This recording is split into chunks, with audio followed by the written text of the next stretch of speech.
আসসালামু আলাইকুম। খাজনার চাইতে বাজনা বেশি, এই কথাটা একদম আমার গাড়ির সাথে একদম খাপ খা। কারণ হচ্ছে কি, আসলাম দেশ থেকে বেশি দিন হয় নাই, মাত্র 15-16 দিন হইব। তো আসার পরই অনেক দিন দেশে থাকার ফলে গাড়ির Mobil, engine oil, break oil যা কিছু আছে মোটামুটি সব কয়টা চেঞ্জ করা লাগছে। এখানে অনেকগুলো টাকা গেছে। তারপরে ছিল গাড়ির ইন্স্যুরেন্স, গাড়ির রুট ট্যাক্স। তো ওইখানেই সব মিলে মোটামুটি 500 রিঙ্গিতের উপরে খরচ হয়ে গেছে। তারপরে আমার লাইসেন্সের আবার মেয়াদ শেষ হয়ে গেছিলো, রিনিউ করার জন্য ওইখানে দেওয়া লাগছে আবার প্রায় 150 রিঙ্গিতের মতো। মোটামুটি ওই রকমই খরচ হয়েছে। তো গত কয়েকদিন আগে গেছিলাম এক জায়গায় এক বন্ধুর সাথে, প্রায় 140 কিলোমিটার চালাই গেছি। তো যাওয়ার সময় কোনো সমস্যা দেখা দেয় নাই। আসার সময় হঠাৎ করে এই যে ড্রাইভ শেফট সেটগুলা দুটোটা নষ্ট হয়ে গেছে।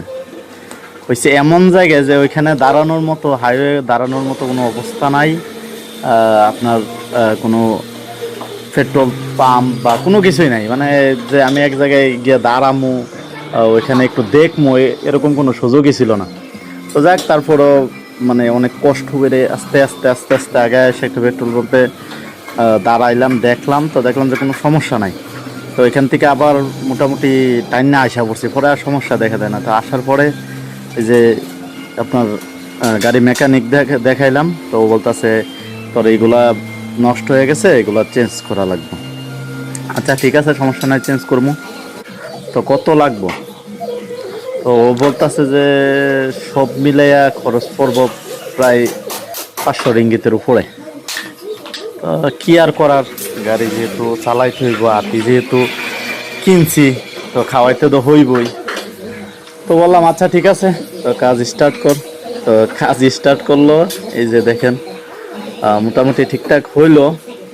কিন্তু এই অল্প কয়দিনে আমার খরচ হয়ে গেছে মোটামুটি আরও আনুষঙ্গিক মিলাইয়া আরও কিছু খরচ ছিল 1300 রিঙ্গিত। বর্তমানে 28 টাকা রেট আর কি। তো একটু হিসাব করেন এবার। তো এই হচ্ছে অবস্থা আর কি, গাড়ি চালানোর ফলাফল। তেলের হিসাব তো বাদই দিলাম। যাক, এমনি মোটামুটি ভালো যে বছরে হয়তো বা 1-2 বার সমস্যা নয়তো সহজে সমস্যা দেখা দেয় না। কিন্তু যে সময় দেখা দেয় মনে করেন যে একদম স্যাঙ্গাইলা। মাঝখানে একবার একজনে ফ্যাশন দিয়ে মাইরা দিছিল। তো ওইটাও আমারই জরিমানা দেওয়া লাগছে, মাইরা দিছে ও, জরিমানা দেওয়া লাগছে আমার। কিন্তু ওইখানে খরচ হয়ে গেছে বাংলা টাকা প্রায় 90,000 টাকার কাছাকাছি।